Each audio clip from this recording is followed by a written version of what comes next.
Feliz noite, colega, né? Como também televidente, nós estamos aqui mesmo fora de Santiago, Chile, para o no Pan-Americano 2023. E acaba nos dando início na logra trate apertura, pero promete que aqui ayer a tomar lugar treinamento de nos atletas como também de natação e BMX. Ainda a continuar com o treinamento e amanhã vai iniciar que a primeira parte de competência de BMX fazendo time trials. Então, de nome de Shania Howell. Treinamento de piscina.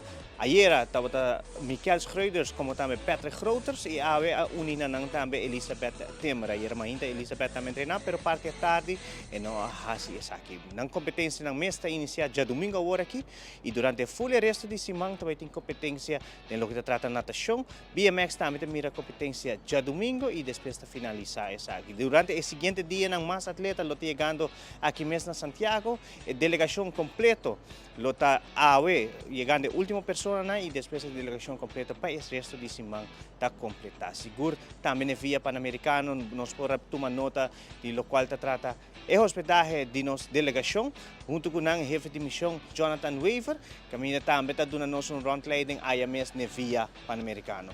A mim junto com Noel Werleman, Patela Ruba, nós estamos back para o estúdio, para durante a semana nós vamos ter muito mais informação.